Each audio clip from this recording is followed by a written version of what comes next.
Hello and welcome to the latest News Just News weekly video wrap. We're back. We had a little break and now we're back.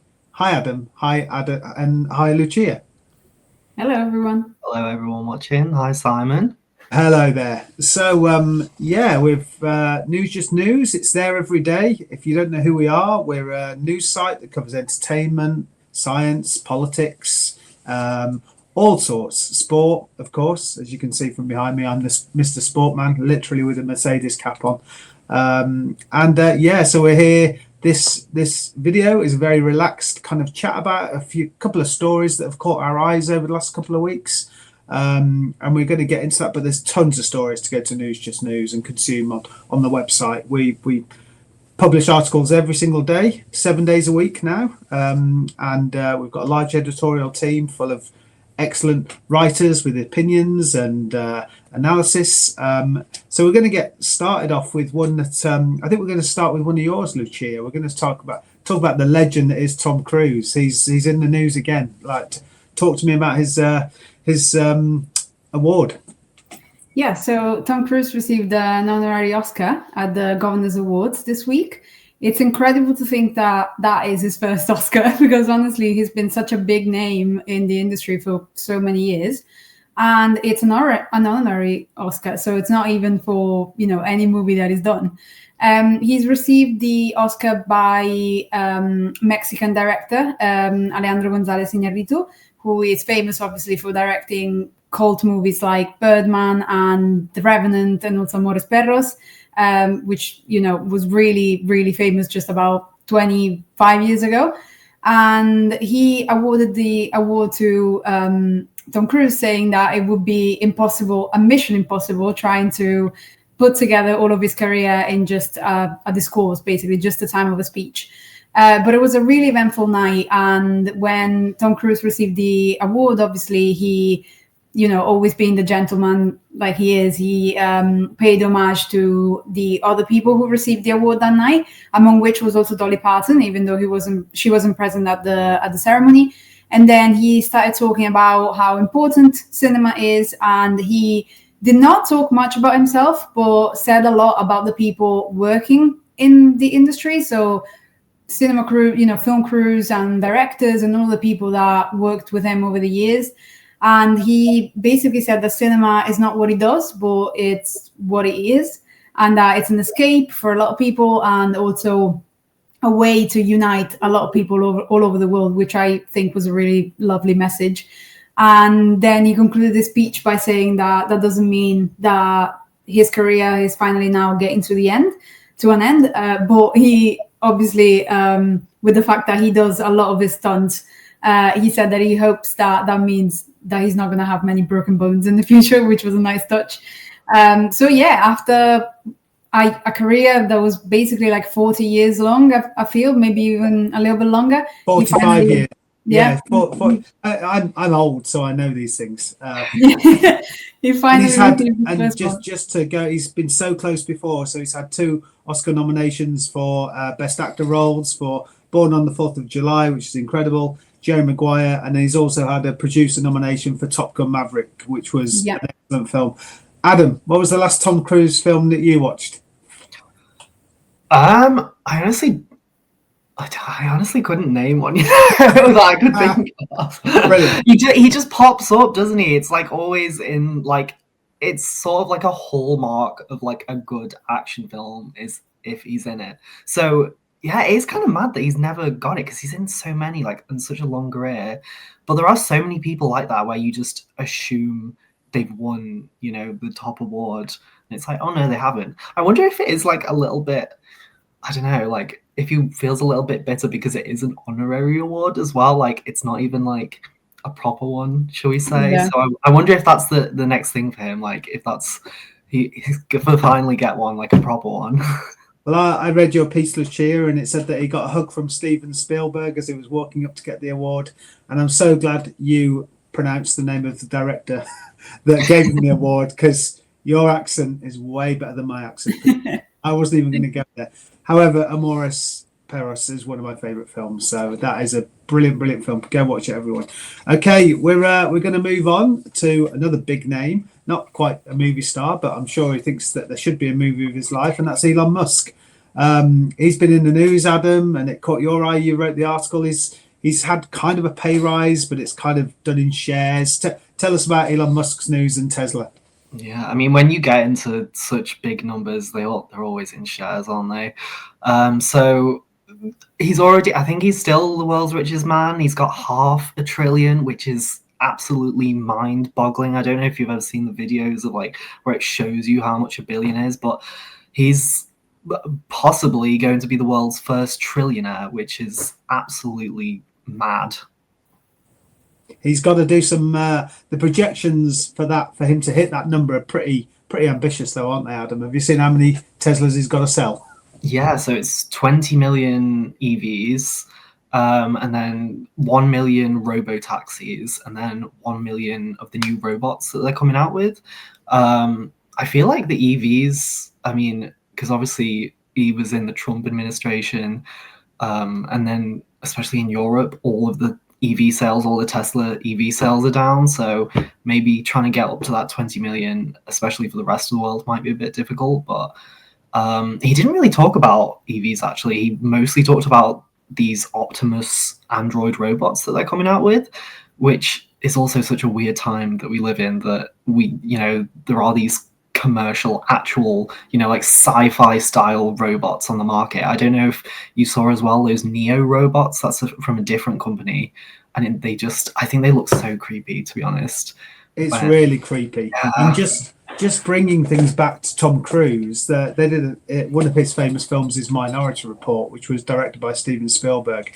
And I remember reading that Spielberg got all of these brilliant scientific minds and asked, just said, what's the future look like in 10 years' time? So it wasn't unrealistic. He didn't want ridiculous things. And in that film, everything's robotic. Everything's, all the taxis are manned. So it's here. It feels like it's on our doorstep, right? It's really quite worrying times for me. How do you feel, Lucia? No, absolutely, I agree.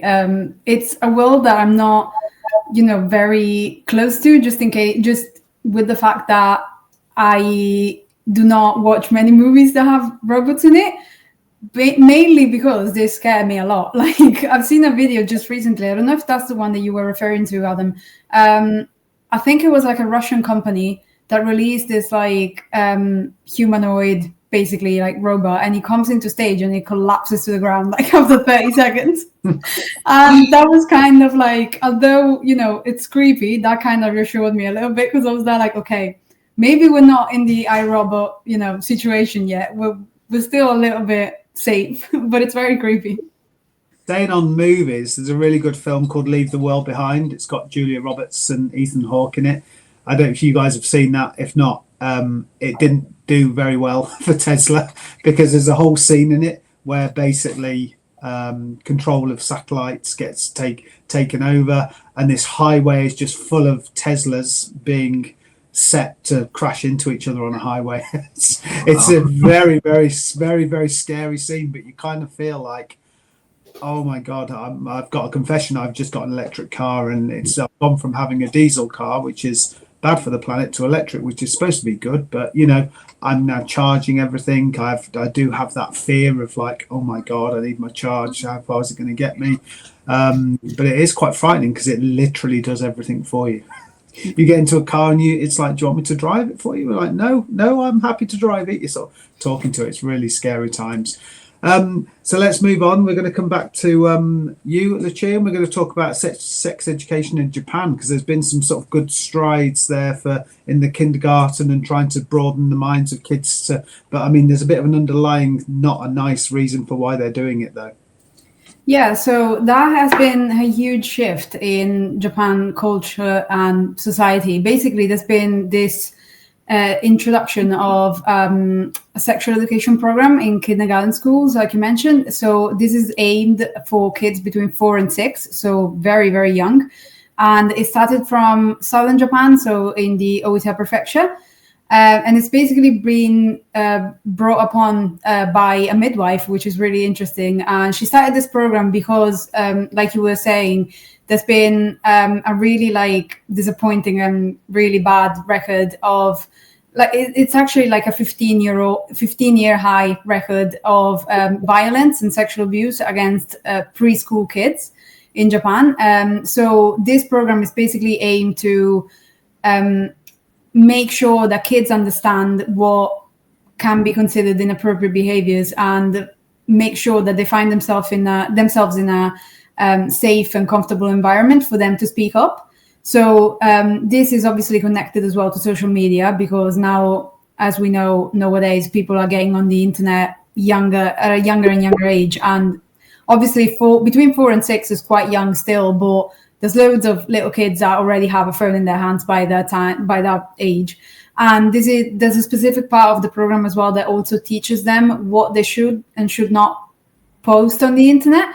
So it's very interesting because it basically allows these little kids, to understand consent and to understand what it's safe to post online and what is not, and to put them in a situation when they can speak up for themselves.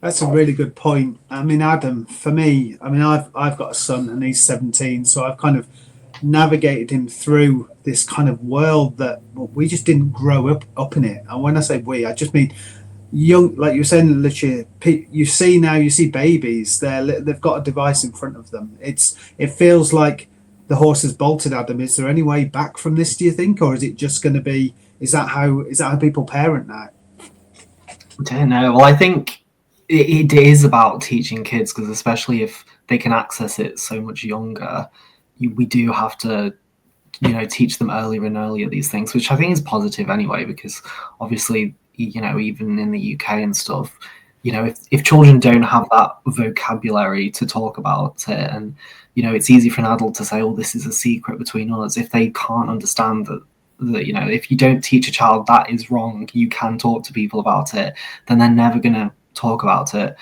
But I don't know. There are quite a few things. I know there is sort of a lot of changes happening. I know there's like age verification coming up on Roblox, but people think they've fumbled that because they've sort of like sectioned off ages, where if you're 16, you can only talk to, I think it's like 16 and below. And then if you're like 13, 14, you can only talk to like a few years before you and stuff. So, is that the right way around? And then obviously you've got Australia, who are just flat out banning social media for teens.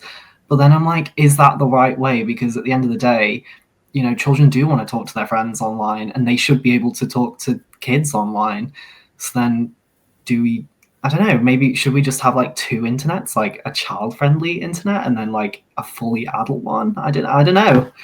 It's tricky. It's a hard debate, really. But let's move on to a nice subject to end on. Okay, and that's about marriages. Adam, you wrote a nice piece about the fact that you can get married in a nightclub in Shanghai, I hear. Yeah, so INS nightclub in I think it's in Huangpu in Shanghai.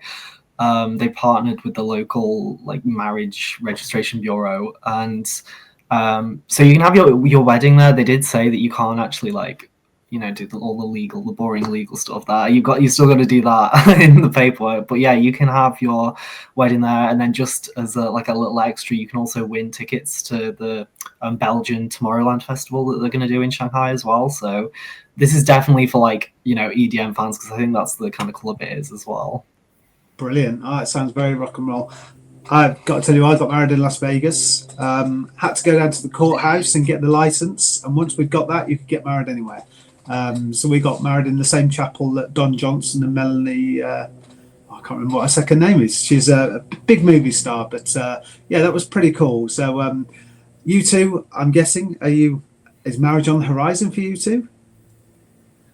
Well, I've got a fiance, so maybe, but we don't know when, obviously. But I don't think I would ever do it in a nightclub, though, if that's a bit, to be honest.